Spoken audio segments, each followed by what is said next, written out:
Baik, Shalom sahabat Alkitab, kembali lagi bersama saya Indra Pasaribu.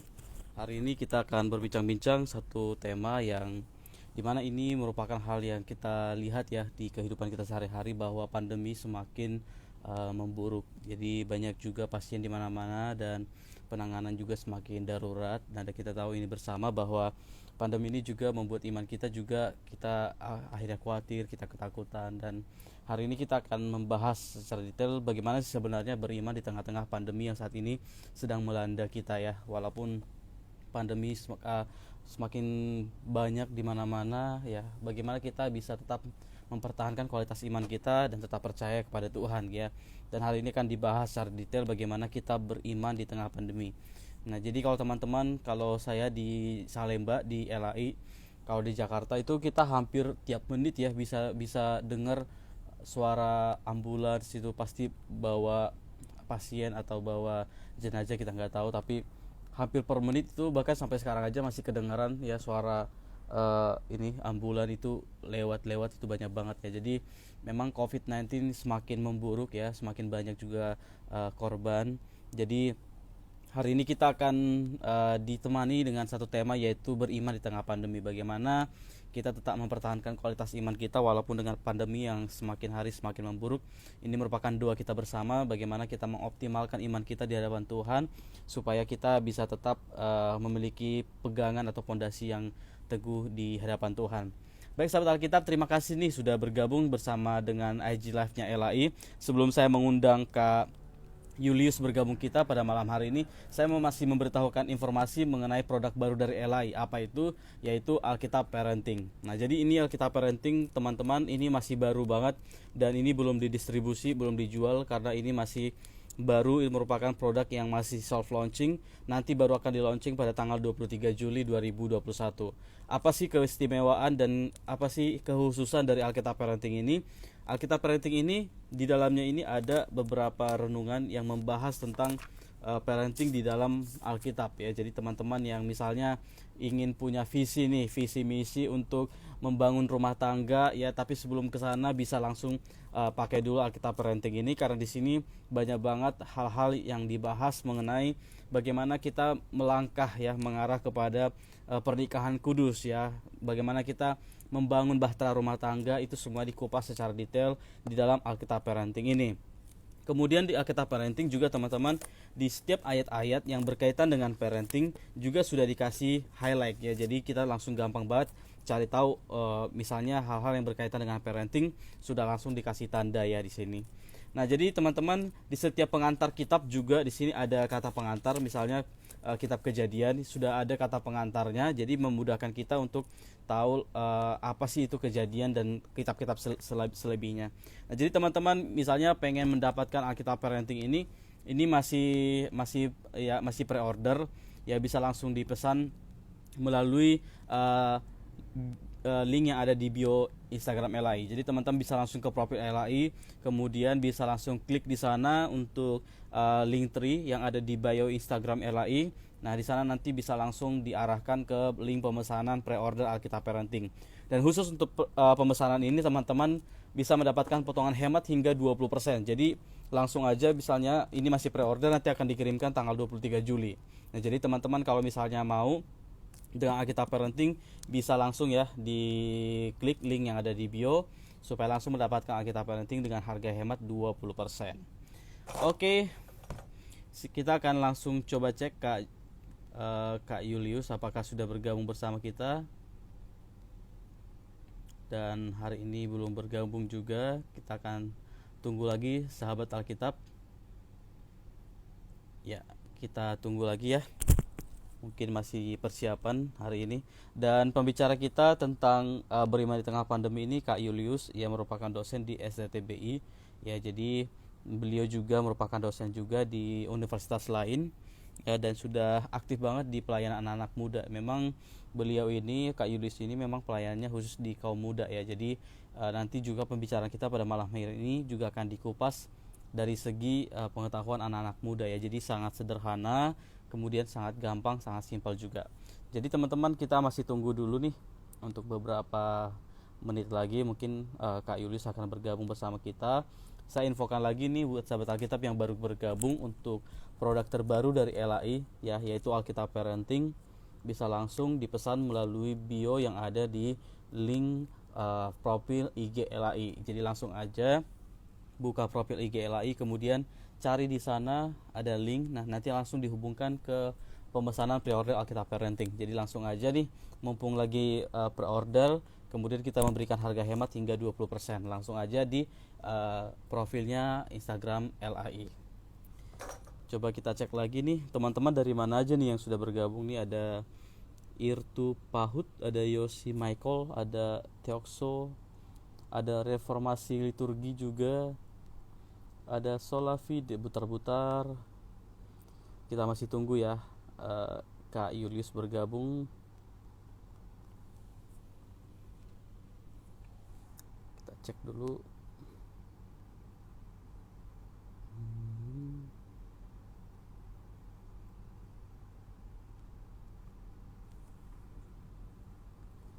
Oke, kita masih tunggu ya sahabat Alkitab.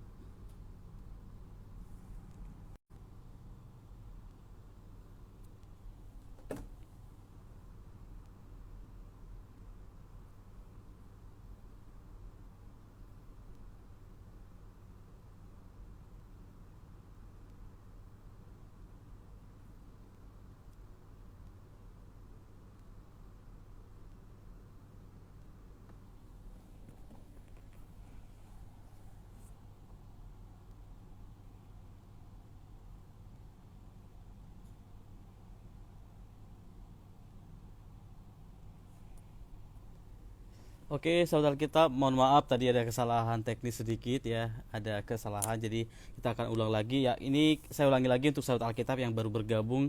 Ini kita akan bicara mengenai tema yaitu beriman di tengah pandemi. Ya, bagaimana kita tetap mengoptimalkan iman kita di tengah-tengah kondisi yang saat ini ya kita mengkhawatirkan, bisa dibilang seperti itu ya. Jadi bagaimana kita bisa terus beriman di hadapan Tuhan dengan kondisi yang saat ini sedang mengkhawatirkan di tengah-tengah kehidupan kita. Dan ini akan dibahas secara detail oleh Kak Julius, dan hari ini sudah bergabung bersama kita. Kita cek. Oke.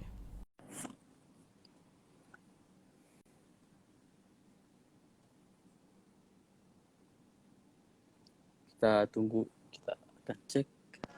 Ya, halo, selamat Oke. malam. Halo Kak Ya, Julius, oke. apa kabar? Yo, selamat malam. Kabar baik, kabar baik.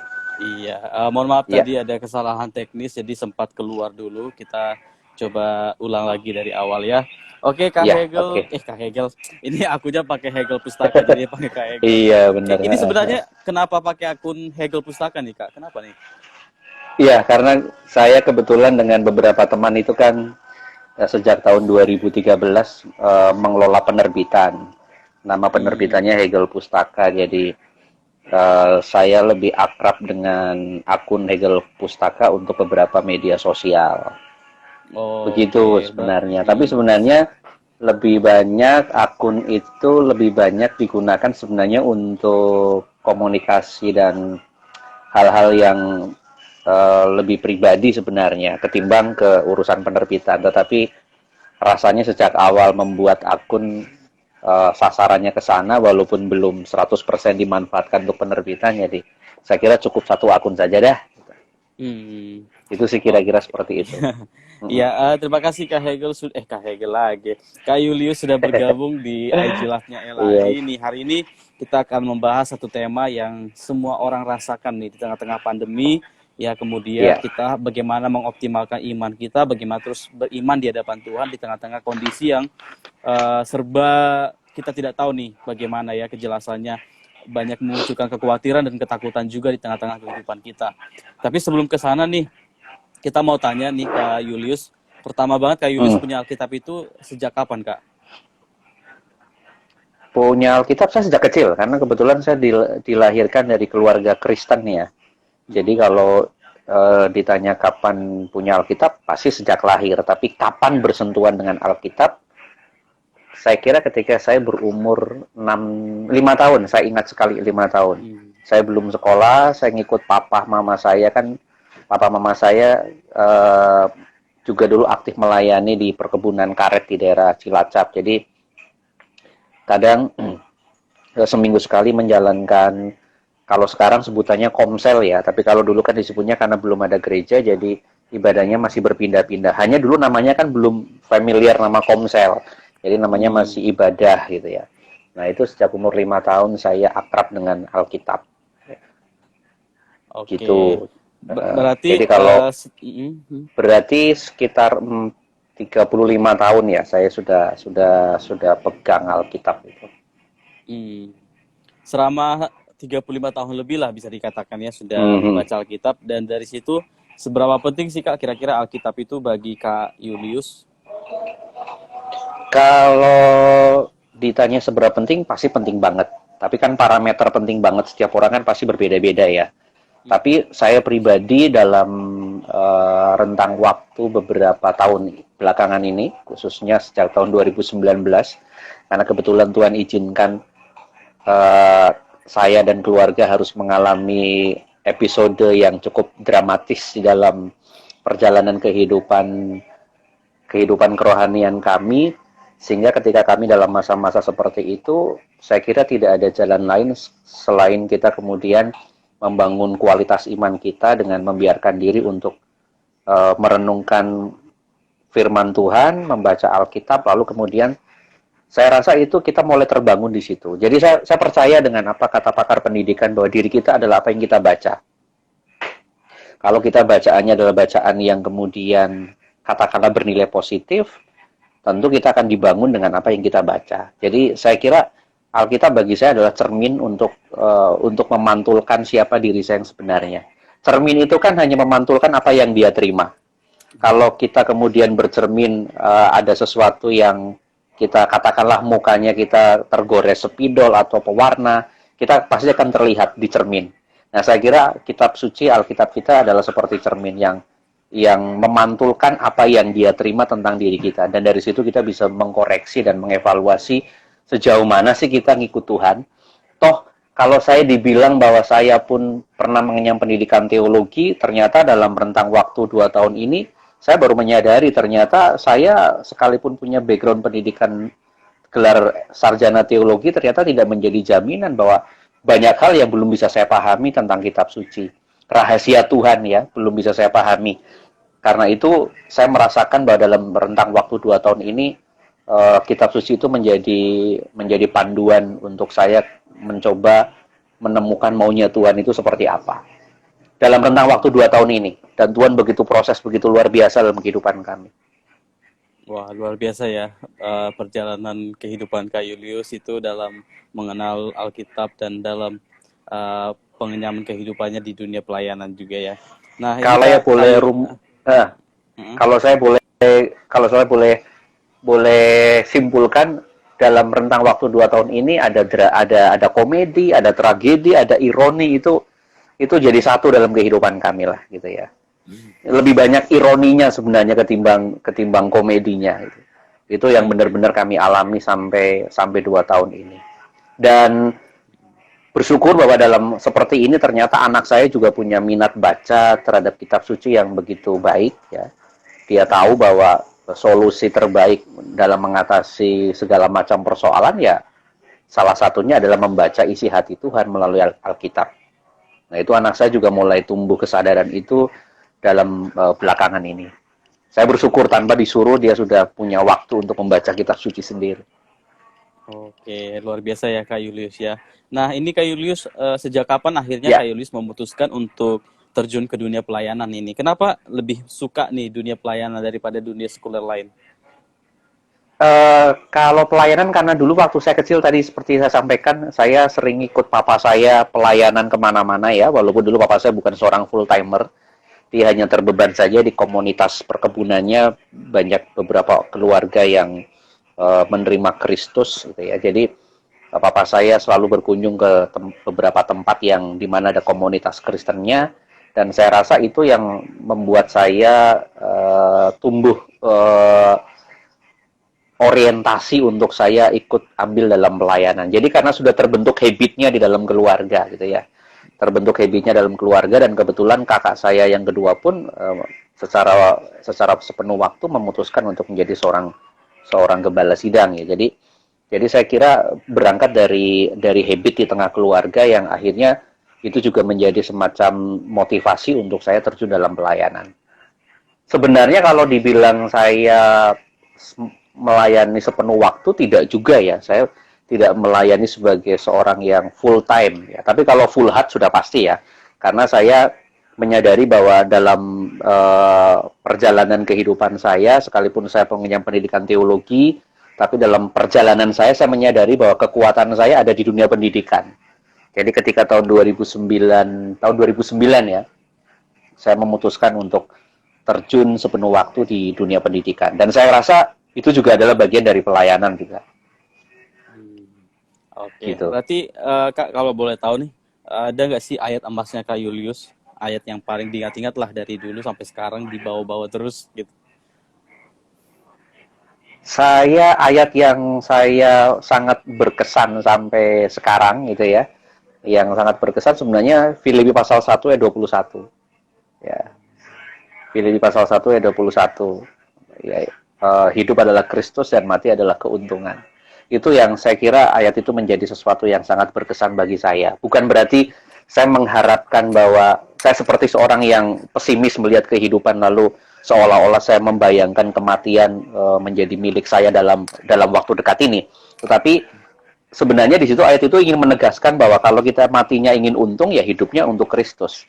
Nah, sebenarnya lebih penekanannya pada persoalan sebagaimana kita membangun hidup itu yang bagaimana gitu. Supaya hidup kita itu menjadi hidup yang cukup ketika kita mati itu adalah keuntungan yang kita dapat. Jadi itu yang saya kira menjadi pagar dan menjadi motivasi untuk saya bisa hidup berkualitas. Sehingga waktu titik akhir saya sampai pada titik akhir, saya bisa mengatakan bahwa finishnya adalah kebaikan dan finishnya adalah keberuntungan. Karena prosesnya sudah saya pertanggungjawabkan. Nah, kira-kira itu. Itu yang saya kira ayat itu menjadi berkesan. Tapi itu pun juga sebenarnya tidak saya berkesan sejak lama ya. Itu kan juga berproses dalam pengiringan saya dengan Tuhan. Tetapi dalam proses kesadaran iman saya, ternyata saya untuk sekarang ini berhenti pada ayat itu. Karena ayat itu kemudian memotivasi saya untuk bagaimana mempertanggungjawabkan kehidupan yang lebih baik lagi di hadapan Tuhan. Iya, sekarang ini kan kita masuk di masa pandemi yang cukup darurat ya nih Kak ya. Dan kemudian muncul banyak banget nih argumen di antara kita semua nih, apalagi di tengah-tengah anak muda yang kalau misalnya saat ada masalah, saat ada COVID seperti ini, akhirnya kita juga mencari Tuhan. Akhirnya kita mencari dan mengadu gitu sama Tuhan. Sementara kalau kita senang, kalau kita lagi untung ya, itu kita bahkan lupa sama Tuhan. Kita nggak punya iman gitu ya. Nah sekarang ini justru di tengah-tengah pandemi, di tengah-tengah situasi yang nggak menentu, di tengah-tengah situasi darurat ini, akhirnya banyak orang mencari Tuhan. Nah, kamu kemana aja waktu senang gitu ya? Kamu nggak ingat sama sekali berdoa, nggak ingat sekali sama Tuhan. Nah, pandangan Kak Julius terhadap fenomena seperti ini tuh gimana nih Kak? Saya kira sebelum saya menjawab itu, saya ingin mencoba mengkategorisasi sifat manusia ya. Ada manusia yang mencari Tuhan itu atau bersyukur pada Tuhan itu kalau dia dapat sesuatu yang mengenakan dia baru bersyukur sama Tuhan, mencari Tuhan. Wah, Tuhan memberkati saya. Tapi ketika dia frustasi, dia mencari sesuatu di luar Tuhan. Ada juga yang seperti itu. Tetapi sebagian besar biasanya orang baru kembali kepada Tuhan itu ketika dia dalam kesesakan. Ketika dia sudah mencari kemana-mana tidak mendapatkan, lalu dia mulai sadar bahwa ada kekuatan yang menguasai alam semesta, bahkan kekuatan itu yang disebut sebagai Tuhan. Dan kemudian orang kembali ke situ. Nah, yang kedua ini yang memang lebih banyak. Karena itu sebenarnya dalam titik tertentu apakah pandemi itu dipahami sebagai sesuatu yang negatif? Iya. Dalam artian bahwa pandemi itu sebagai sesuatu yang negatif? Iya. Karena ini meluluhlantakan semua aktivitas dan termasuk sistem perekonomian kita. Hampir chaos dengan adanya seperti ini. Saya punya teman baru membangun usaha, ternyata baru 1 bulan, 2 bulan dia sudah sewa ruko dan lain-lain, ternyata pandemi. Dan sampai sekarang dia bingung bagaimana harus mengembalikan karena semua sudah tersedot untuk membuka dan modal awal. Dari sisi itu saya bisa memahami gitu ya, bahwa pandemi itu dirasa sebagai sesuatu yang negatif. Tetapi dalam konteks yang lebih mendalam lagi, ini adalah pemahaman imannya di sini ya, bahwa kadang-kadang Tuhan seolah-olah menunda untuk menjawab doa kita supaya pandemi segera berlalu, karena saya rasa barangkali nih, saya membayangkan Tuhan itu begini. Karena justru dalam situasi seperti ini, orang punya kesadaran untuk kembali kepada Tuhan. Orang punya kesadaran bahwa kita itu makhluk yang kecil. Di hadapan pandemi saja kita nggak bisa berbuat apa-apa. Karena kita tidak bisa berbuat apa-apa, dan begitu hidup itu, batas antara hidup dan kematian itu menjadi tipis, dan kemudian orang takut dengan kematian, lalu orang kemudian mulai mengambil sebuah pilihan. Selagi saya masih punya kesempatan, saya harus kembali kepada Tuhan. Jadi, saya kira ini justru dalam titik tertentu, tadi bersifat negatif, iya. Karena semuanya kita menjadi kacau dan chaos. Tetapi dalam titik tertentu, kadang ini bernilai positif. Nah, ini di sini ada semacam nilai yang sangat paradoks ya. Ada semacam paradoksalnya di sini ya. Maka kita harus melihat pandemi ini sebagai momentum untuk kita kemudian memurnikan dan kembali kepada Tuhan sebagai pemilik kehidupan. Karena tidak ada jalan lain. Saya ingat beberapa awal bulan Mei. Saya ingat sekali awal bulan Mei, saya sempat ngobrol-ngobrol dengan tukang sablon itu di daerah Senen ya. Kebetulan karena saya ada beberapa proyek yang mau saya kerjakan, saya ngobrol-ngobrol gitu ya dengan tukang sablon sambil dia kemudian nyablon, bikin film. Saya tanya ke dia, Mas, nanti Lebaran mudik nggak? Saya nggak mudik. Ya, saya ikutin anjuran pemerintah untuk tidak mudik. Toh saya bisa pulang kapan saja. Lalu dia mulai ngobrol sesuatu yang bagi saya sangat menarik. Ini obrolan yang saya kira tidak lazim dimiliki oleh seorang tukang sablon gitu ya. Dia mengatakan begini. Dia nanya ke saya, Mas gitu ya. Dia akhirnya kami kenalan dan dia tahu nama saya Julius. Dia namanya Mas Kuncoro nih, saya sebut Mas Kuncoro. Anda bisa cari nanti tukang sablon di daerah Senen. Lalu dia mengatakan begini, Mas Julius, kenapa orang Indonesia ini dengan pandemi seperti ini masih bisa bertahan ya? Beda dengan negara-negara lain, orang frustasi, bunuh diri, orang Indonesia itu masih bisa bertahan. Walaupun ada juga yang bunuh diri. Saya mencoba untuk tidak menjawab, karena saya kepingin tahu sebenarnya dia menjawabnya apa gitu ya. Karena dia bertanya, saya yakin pasti dia punya jawaban sendiri. Karena itu sebenarnya tujuannya untuk diskusi. Lalu dia mengatakan begini, Mas, orang Indonesia itu punya senjata yang saya kira luar biasa. Senjatanya adalah apa? Senjatanya adalah iman. Entah mau iman kepada siapapun dengan agama masing-masing. Tetapi ternyata iman itu menjadi alat penyelamat untuk seorang kemudian bisa mengafirmasi penderitaan dan pandemi yang tidak selesai sampai sekarang. Wow, saya langsung tepuk tangan dengar jawaban seperti itu dari seorang tukang sablon. Lalu saya terlibat obrolan yang cukup serius mengenai masalah pandemi. Lalu dia mengatakan, Mas, saya juga walaupun tukang sablon saya belajar. Saya belajar arti beriman dalam perspektif agama saya. Kalau saya tidak beriman, saya tukang sablon sudah sepi, keluarga saya di Solo. Ya. Saya sulit ketemu dengan anak saya. Saya terbatas kirim sesuatu untuk mereka. Sementara saya hidup di kota besar juga menghidupi diri saya. Kalau saya tidak punya iman, saya sudah gantung diri, Mas. Atau saya sudah bunuh diri dengan cara yang lain. Tapi ternyata iman menjadi penyelamat saya, iman kepada Tuhan saya. Saya tidak mempersoalkan latar belakang kepercayaan dia apa, tetapi yang ingin saya ambil spiritnya adalah kata iman itu yang ternyata menjadi jangkar untuk bisa menenteramkan kapal kehidupan yang dia nakodai. Itu saya kira adalah sebuah pernyataan yang tidak lazim dari seorang yang kita pandang dengan pekerjaan seperti itu, tapi dia merefleksikan kehidupan yang saya kira jauh lebih mendalam mungkin ketimbang saya. Nah, kira-kira itu. Jadi saya kira memahami pandemi harus ya satu sisi memang negatif, tapi di satu sisi ini momentum untuk orang punya kesadaran kembali kepada Tuhan sebagai sang khalik, bahwa di hadapan pandemi, di hadapan corona kita tidak berdaya. Gitu.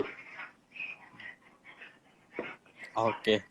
Nah, kira-kira nih menurut Kak Julius, pandemi ini itu seberapa besar sih pengaruhnya bagi keimanan kekristenan sekarang ini? Apakah makin merosot ataukah makin berkembang atau makin bertumbuh?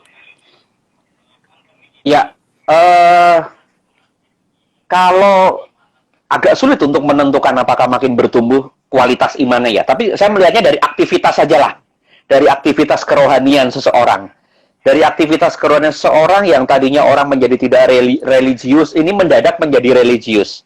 Mendadak menjadi seolah-olah beriman kepada Tuhan. Saya hanya melihatnya dari aspek aktivitas ya. Tapi kalau dari segi kualitas kan saya juga tidak bisa mengukur. Karena itu kan pengalaman personal seseorang. Tapi dari aspek aktivitas, saya mulai melihat orang kemudian mulai memfokuskan diri kepada Tuhan. Yang tadinya tidak rajin beribadah, mulai beribadah walaupun online gitu ya. Yang tadinya tidak pernah kirim renungan, mulai rajin kirim renungan, mulai merefleksikan semua hal ini.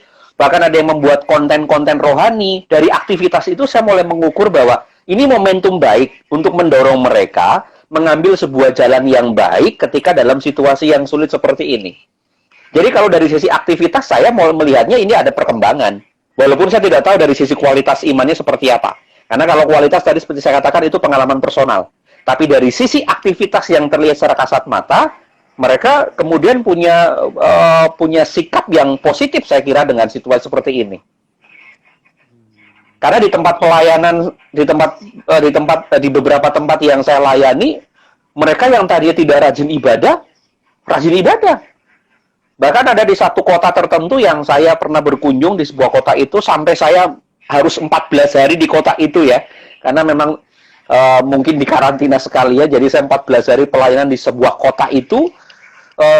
Jadi kadang-kadang kalau malam ada beberapa jemaat yang datang, Pak, saya justru dulu waktu tidak ada pandemi tidak serajin seperti ini ke gereja. Tapi setelah ada pandemi, walaupun ada protokol kesehatan yang begitu ketat, dan hanya 50% yang boleh ibadah, saya sekarang malah justru yang paling rajin untuk beribadah.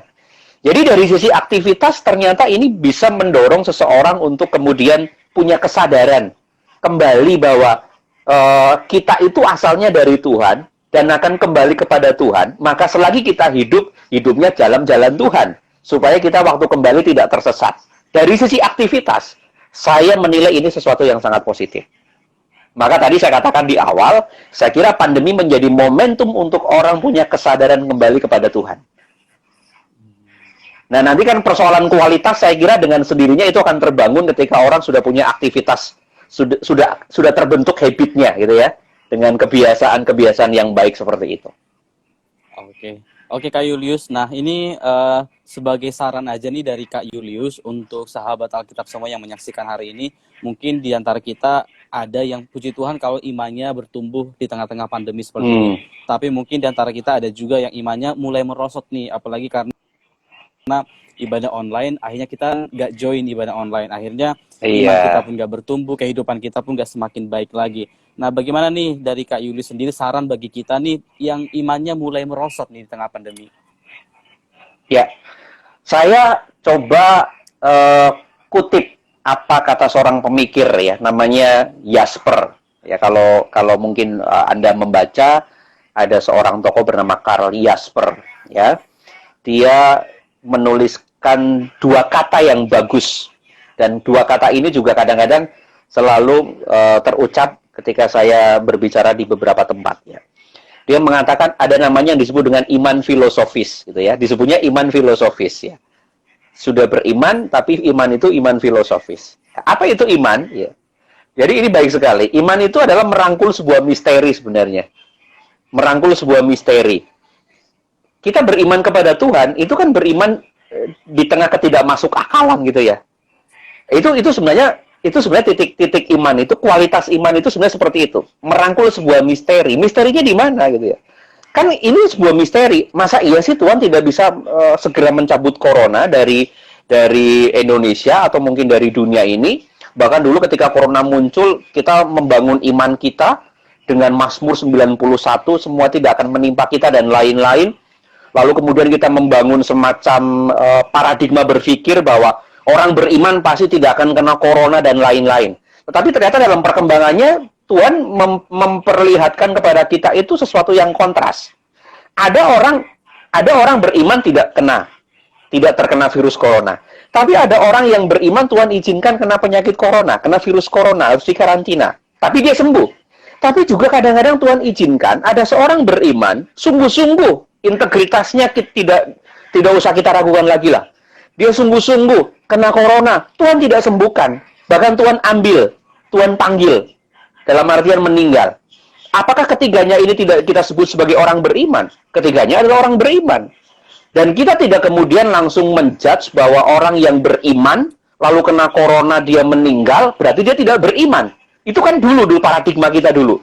Tapi ternyata dengan corona makin lama makin tidak seolah-olah Tuhan menunda untuk menyelesaikan ini, paradigma kita pun menjadi berubah.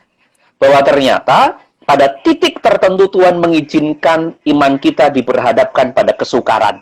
Nah, kesukaran itu kan adalah sebuah misteri. Masa iya sih Tuhan tidak bisa mengatasi kesukaran yang sederhana seperti ini di mata Tuhan itu? Tapi mengapa Tuhan harus membiarkan? Ini kan sebuah misteri. Nah, maka tadi saya katakan, iman itu merangkul sebuah misteri. Hidup kita berasal dari Tuhan. Maka dalam hal apapun, bahkan termasuk kematian, tugas kita adalah mengandalkan Tuhan. Karena kita tidak pernah tahu hidup kita itu sampai kapan, sampai usia berapa. Mazmur memang mengatakan masa hidup kita 70 tahun, 80 tahun, lebih daripada itu adalah kesukaran. Tapi kan itu hitungan matematis manusia. Tetapi matematikanya Tuhan itu kan bukan matematika 2 ditambah 2 sama dengan 4. Matematikanya Tuhan itu variabelnya banyak. 2X ditambah 2Y kan tidak bisa kita katakan sebagai 4, karena ada variabel yang berbeda. Dan hidup itu variabelnya begitu banyak. Maka kita tidak bisa mengatakan, saya masih muda. Umur saya kalau berdasarkan Mazmur itu masih sekitar 30 tahun, 40 tahun lagi. Maka sekarang selagi saya masih punya kesempatan, hidup saya menjadi hidup yang semau saya, nggak bisa juga seperti itu. Karena kita tidak pernah tahu kapan Tuhan memanggil kita. Saya ingat kata seorang filsuf namanya Heidegger mengatakan cukup baik sekali. Bahkan bayi pun ketika dilahirkan hari pertama, dia sudah cukup tua untuk mati. Artinya apa? Setiap kita, ketika kita dilahirkan, kita sudah punya kontrak untuk mati dengan segera. Karena itu sebenarnya, selagi kita masih punya kehidupan, dikasih kesempatan oleh Tuhan, dikasih kesempatan untuk menikmati pandemi corona, ya nikmati itu sebagai bagian dan momentum untuk kita kemudian merefleksikan diri kita yang total kepada Tuhan. Jadi selagi kita masih muda, jangan tunda-tunda. Selagi kita masih punya kesempatan, ambil kesempatan itu untuk kemudian kita berserah sama Tuhan. Saya kira itu, jangan sampai kita terlambat. Ya walaupun dalam pengertian Tuhan tidak ada kata terlambat. Seorang penjahat di sebelah kanan pun dalam sisi pengertiannya manusia dia terlambat. Karena hanya sepersekian detik dia percaya, ya, dan kemudian Tuhan selamatkan. Ya, memang Tuhan selamatkan. Tapi berapa ratus dan berapa juta perpengalaman kebaikan dia dengan Tuhan kan tidak dia rasakan. Nah, kita kan tidak ingin seperti itu. Penjahat di sebelah kanan punya kesempatan untuk bertobat. Setiap orang kan belum tentu punya kesempatan untuk bertobat. Maka selagi kita masih punya kesempatan, selagi kita masih bisa bernafas, selagi kita masih seperti ini, yuk kita gunakan untuk hal kebaikan. Tentu kebaikan dalam artian kebaikan kepada Tuhan. Nah, itu tadi yang saya sebut sebagai iman filosofis, memeluk misteri. Memeluk sebuah misteri. Bagaimana seorang Ayub itu dikatakan orang saleh, tapi hidup kesalehannya Ayub tidak berbanding lurus dengan kenyataan yang dia alami setelah itu. Justru dia harus menghadapi begitu banyak tantangan, dia begitu banyak menghadapi kehilangan. Bukannya kehilangan harta benda, termasuk kehilangan keluarga, kehilangan istri yang menjadi pendamping di sekitarnya, kehilangan sahabat, sampai dia harus mengutuki hari kelahirannya sendiri. Dia seolah-olah kehilangan semuanya. Tetapi Ayub dikatakan dalam hal itu tidak berdosa sedikit pun. Karena dia sadar bahwa hidup itu bukan linear yang hanya sekedar enak, sekedar baik. Kadang-kadang Tuhan menitipkan kebaikan dalam peristiwa tidak baik dalam kehidupan kita. Dan di situ saya kira iman kita harus bekerja secara optimal. Oke, ya luar biasa banget nih Kak Julius untuk penjelasannya bagaimana kita sebagai orang-orang yang saat ini diperhadapkan dengan situasi corona seperti ini, bagaimana kita terus memanfaatkan waktu yang masih Tuhan berikan bagi kita ya. Kalau kita masih bisa bernafas, masih bisa sehat sampai hari ini, masih bisa nonton IG Live-nya LAI, ya tentu kita masih memberikan kesempatan nih, Tuhan masih berikan kita kesempatan untuk berbuat baik ya. Berbuat baik dalam artian dalam melayani Tuhan. Oke, terima kasih banyak Kak Julius. Kita akan buka sesi tanya jawab nih. Sudah ada beberapa pertanyaan yang sudah masukkan pertanyaannya. Ini ada beberapa pertanyaan. Kita coba buka satu persatu pertanyaannya. Oke. Oke, kita coba yang pertama. Gimana cara memberi pengertian kepada teman yang suka ngeremehin pandemi? Ya, ini memang dilematis ya. Kadang-kadang ada orang menggunakan iman tetapi iman itu digunakan dengan cara tidak bijak, lalu yang justru keluar kita mengekspresikan meremehkan pandemi.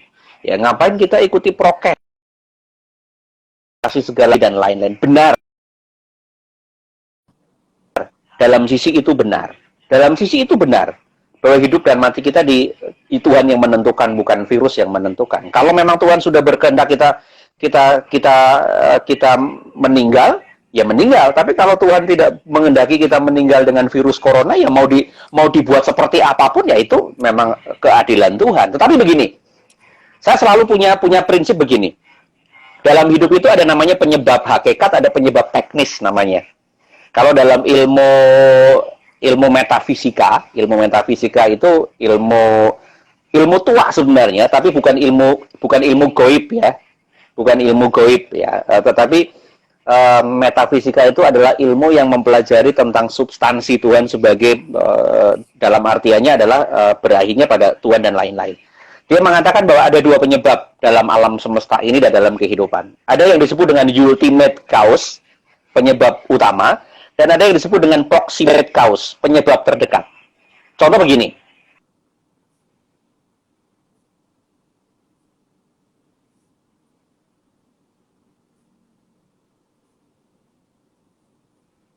Mama saya dipanggil Tuhan dan dipanggil dengan komplikasi, ya, karena punya diabetes, lalu kemudian paru.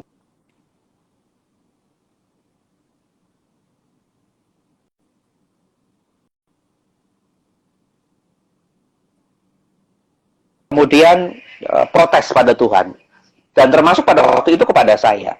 Kamu tidak jemput mama kamu.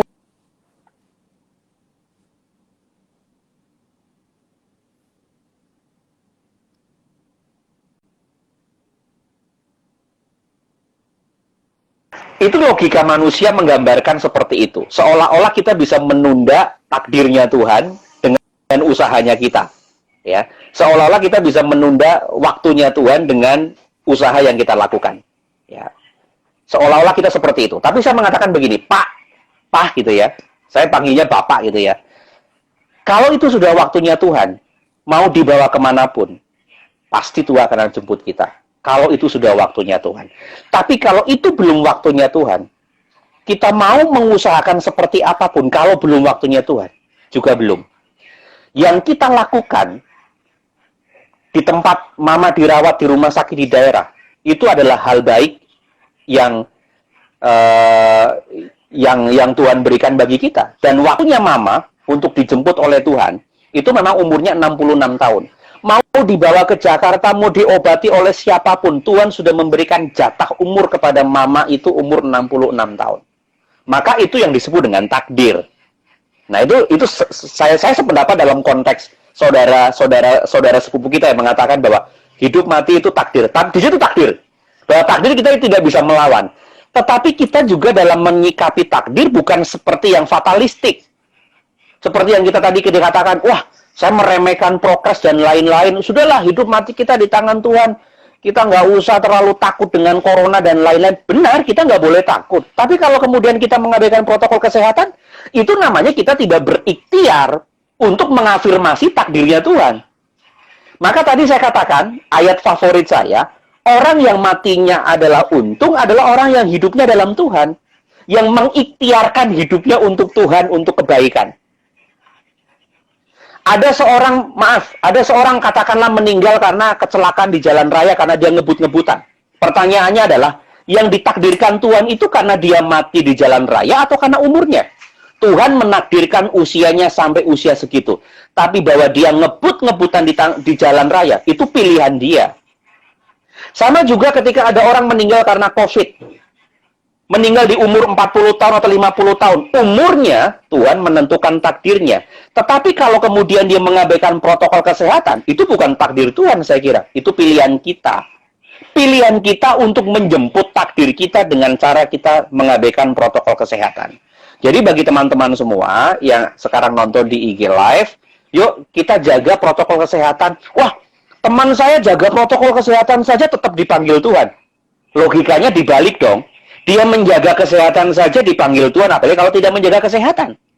Bukankah adalah cerita yang baik dia dipanggil Tuhan dengan menjaga kesehatan? Akhirnya orang tidak mengatakan dia sih mengabaikan protokol kesehatan. Justru namanya akan dikenang dengan hal yang baik.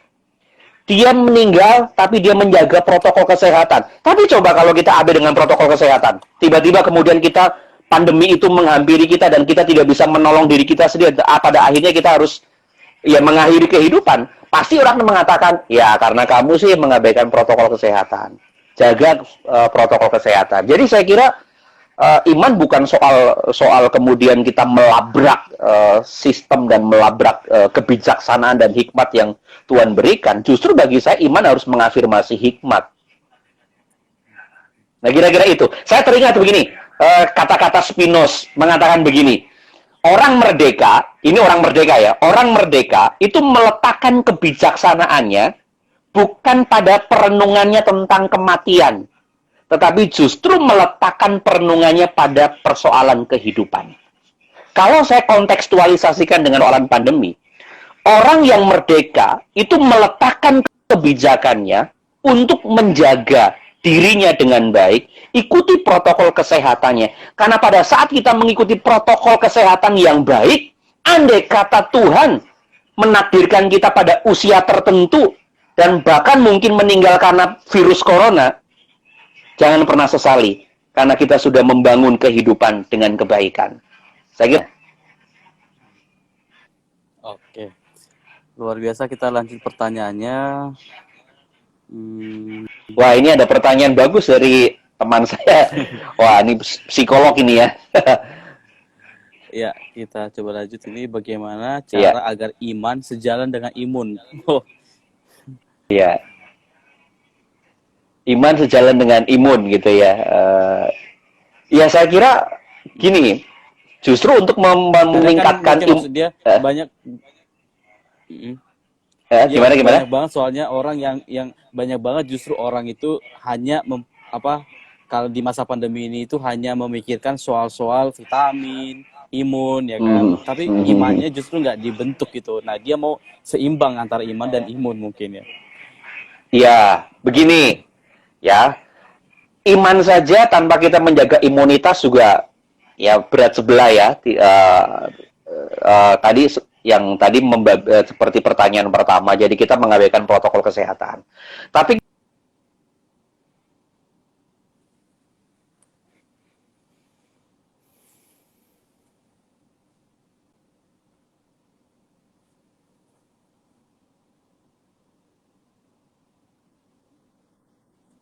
aspek yang lebih batiniah dan rohani.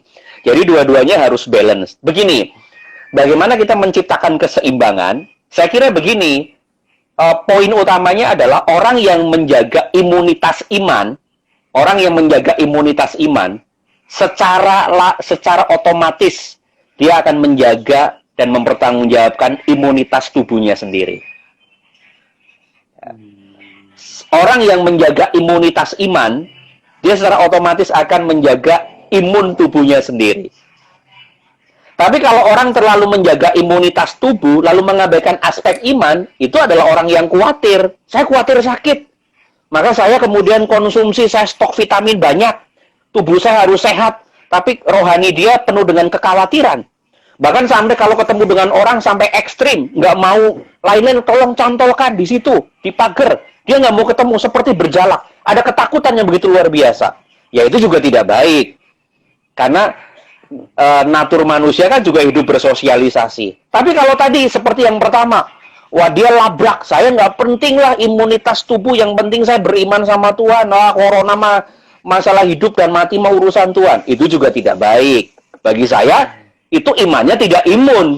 Iman yang imun secara otomatis akan mendorong kita untuk melahirkan atau menjaga imunitas dari tubuh kita sendiri. Saya kira itu. Jadi ekspresi iman itu ekspresi yang seperti itu, ya. Jadi bukan semau gua gitu ya iman itu. Kan kita kadang-kadang semau kita. Lalu kemudian untuk membenarkan semau kita supaya terlihat lebih rohani, kita mengatakan hidup dan mati kita di tangan Tuhan. Benar. Hidup dan mati kita di tangan Tuhan, tapi hidup kita nggak mau searah dengan apa yang Tuhan mau dan Tuhan kehendaki, Ya itu juga saya kira adalah kekeliruan paradigma yang keliru di tengah jemaat kita. Dan itu banyak orang Kristen seperti itu. Oke. Kita lanjut lagi pertanyaannya. Ya. Nah, ini mungkin masuk dalam pergumulan pribadi dia mungkin ya. Bagaimana memaknai iman di saat kehilangan keluarga karena COVID?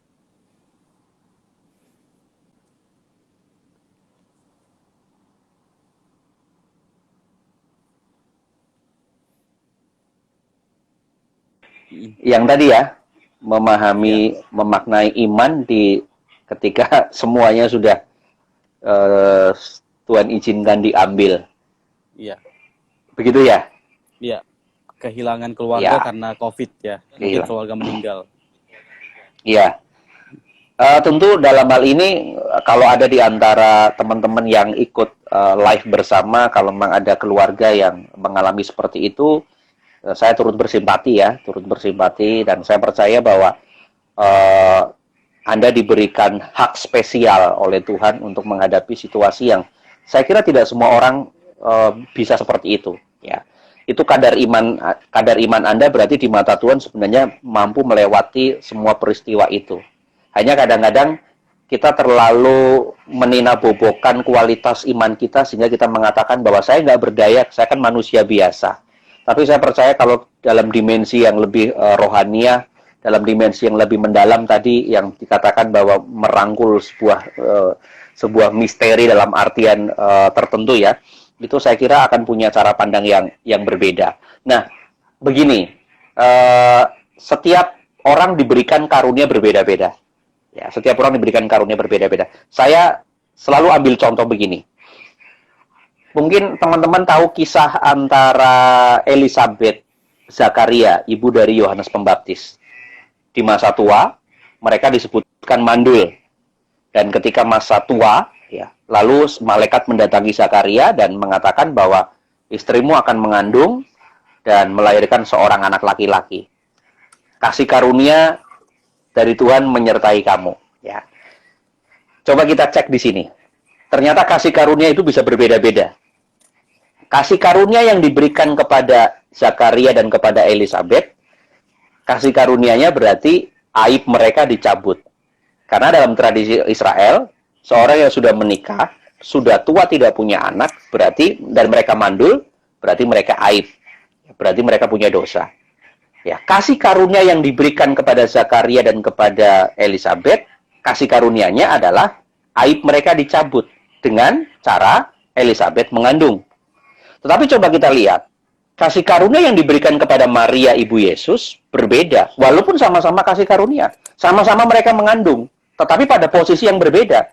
Kepada Zakaria dan kepada Elizabeth, aibnya dicabut, kasih karunia diberikan dengan cara aib dicabut. Tetapi kepada Maria, ibu Yesus, justru kasih karunia yang diterima oleh Maria, itu bukan kasih karunia dicabut aibnya, malah diberi aib. Mengapa? Karena Maria harus mengandung sebelum dia menikah, sebelum dia bersuami. Dan itu adalah noda dan aib bagi masyarakat, apalagi perempuan di Israel, yang sangat patriarkal dalam melihat perempuan itu. Jadi coba kita lihat, dua-duanya berasal sumbernya dari Tuhan. Dan dua-duanya dikatakan mereka mendapatkan kasih karunia, beroleh kasih karunia.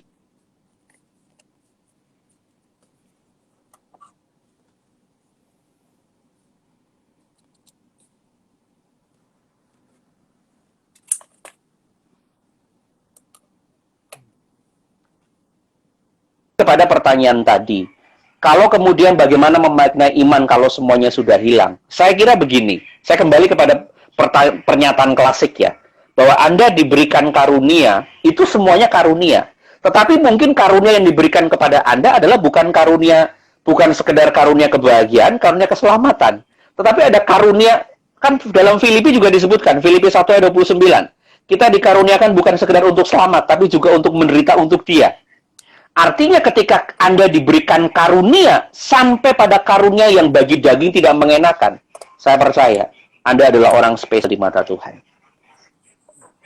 Karena memang sejatinya mengikut Yesus itu seperti itu. Oke. Murid-murid Yesus akhir hidupnya Hampir semuanya tragis. Hanya Yohanes saja yang mati karena mati tua. Tapi semua murid Yesus mereka mati dengan disiksa. Pertanyaannya adalah, apakah Yesus tidak bisa sanggup menolong mereka? Bukankah mereka adalah murid yang setia? Bukankah mereka adalah murid yang begitu luar biasa mengikuti Yesus kemanapun Yesus pergi? Tapi kenapa akhir hidupnya justru harus tragis? Menutup kehidupan dengan disiksa. Menutup kehidupan bukan kematian yang mengenakan, tapi kematian yang menyakitkan. Kembali lagi, bahwa itu adalah sesuatu yang spesial diberikan kepada Tuhan bagi murid Kristus. Dan untuk sampai kepada itu, dan kalau Anda ya, diizinkan Tuhan menghadapi seperti itu, saya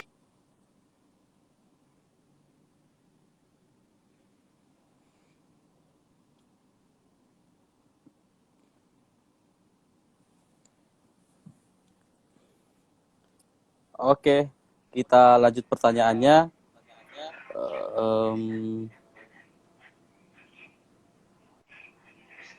Nih, pertanyaan selanjutnya, apakah mindfulness sejalan dengan iman di masa pandemi saat ini?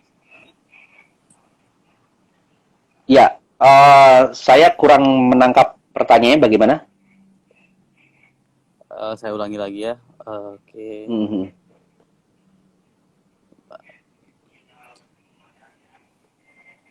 Apakah mindfulness sejalan dengan iman di masa pandemi saat ini? Ketenangan hati kali ya maksudnya ya. Sejalan dengan iman di masa pandemi. Saya kira malah begini, ya saya memahami iman justru iman itu bergerak dari kepastian menuju ke absurditas, menuju pada ketidakpastian. Iman dalam konteks hidup ya, tapi iman dalam konteks keselamatan, saya sepakat. Dari ketidakpastian menuju kepada kepastian. Itu dalam konteks keselamatan ketika kita bertobat, percaya kepada Kristus. Iman dari ketidakpastian setelah kematian, lalu kemudian kita diberikan jaminan hidup kekal bersama Tuhan. Dalam konteks keselamatan, saya sepakat. Tapi ketika iman itu sudah kita artikulasikan dalam kehidupan sehari-hari, lalu kita ekspresikan sebagai orang beriman, maka dalam titik tertentu, malah justru iman itu menjadi terlihatnya kontras. Justru iman itu bergerak dari kepastian memasuki wilayah yang tidak pasti, absurditas. Nah, memasuki wilayah absurditas ini, kadang-kadang kita akan kehilangan banyak ketenangan. Saya ingat kata ilustrasi yang ditulis oleh seorang Anthony de Mello, cukup baik sekali. Ya, ilustrasinya sedikit absurd, tapi ini baik untuk menggambarkan kita.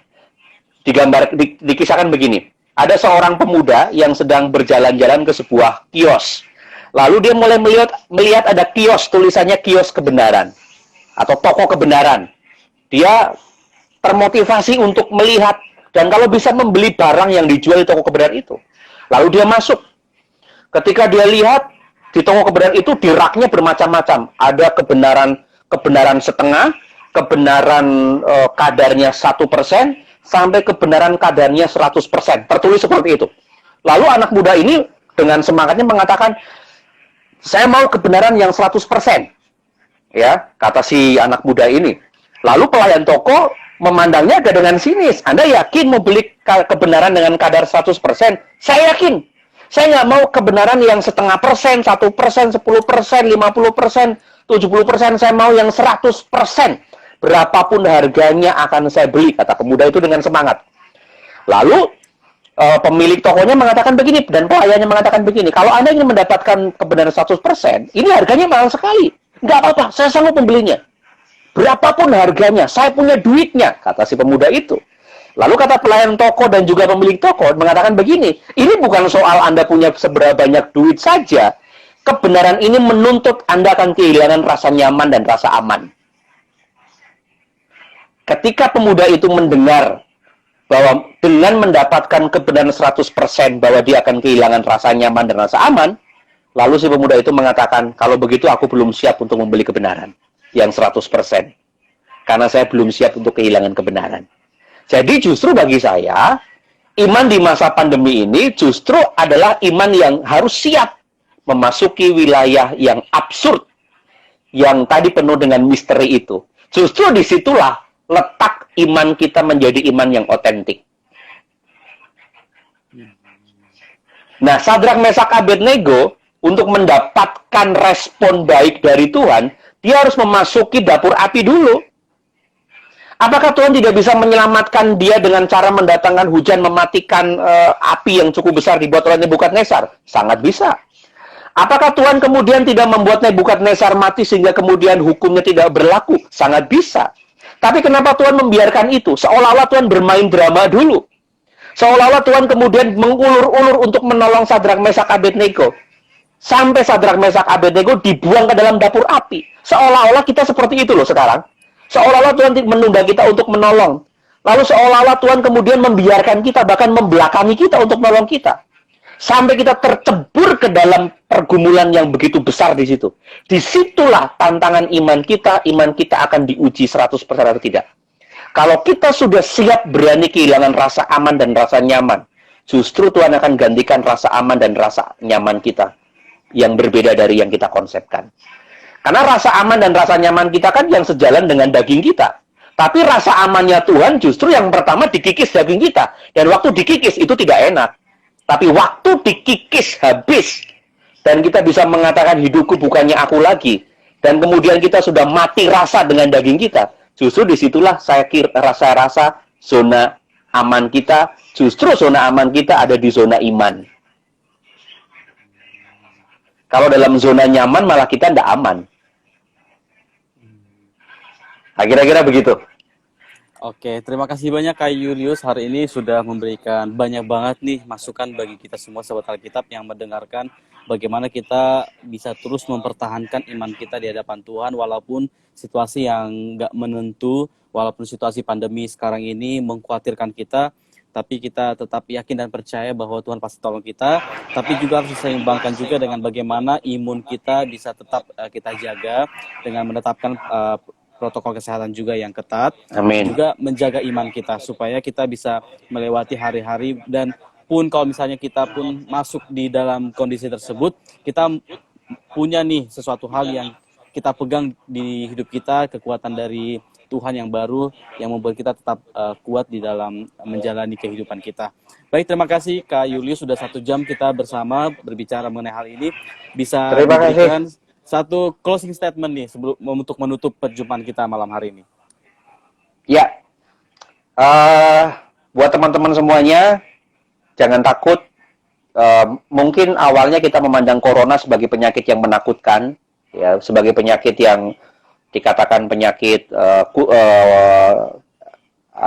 wabah karena dosa, wabah karena kemudian sebagai hukuman dari Tuhan. Awalnya kita memandang itu sehingga kemudian ketika kita dengar kata corona itu pada waktu itu kemudian kita mempersepsi sebagai sesuatu yang menakutkan. Tapi seiring dengan perjalannya waktu dan corona ternyata kita harus hidup berdampingan dengan corona, saya kira jadikanlah ini sebagai momentum untuk kemudian kita menyadari bahwa di hadapan corona kita tidak ada apa-apanya. Karena kesadaran bahwa kita tidak ada apa-apanya, maka tugas kita harus kembali kepada siapa diri kita dan nanti setelah ini kita mau kemana gitu ya. Dan tugas kita adalah jadikan sebagai momentum untuk kemudian kita memperbaiki relasi kita dengan Tuhan, hubungan kita dengan Tuhan, meningkatkan imunitas iman, bukannya sekedar imunitas tubuh kita.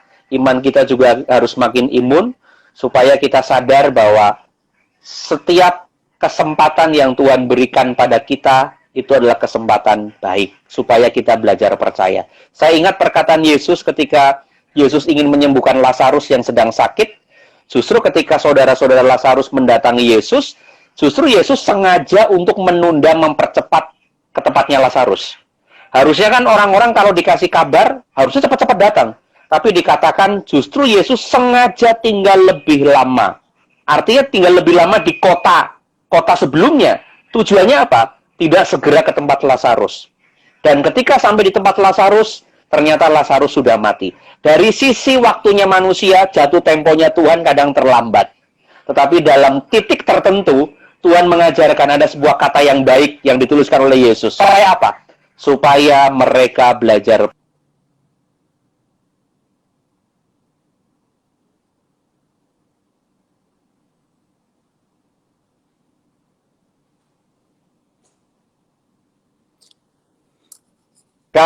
Sampai ketemu lagi di lain kesempatan. Saya sangat senang sekali dan terima kasih untuk kesempatannya pada malam hari ini dari teman-teman LAI. Semoga saling memberkati satu dengan yang lain. Oke, terima kasih juga Kak Julius, semakin dipakai Tuhan semakin luar biasa dalam pelayanannya. Amin. Dan bisa mengikuti kembali IG Live untuk Sahabat Alkitab setiap hari Jumat jam 7 Amin. sampai jam 8 malam. Sip. Sampai jumpa di lain kesempatan. Sampai terima jumpa. kasih, Tuhan Yesus Tuhan memberkati. Yesus Salam Alkitab memberkati. untuk Mari.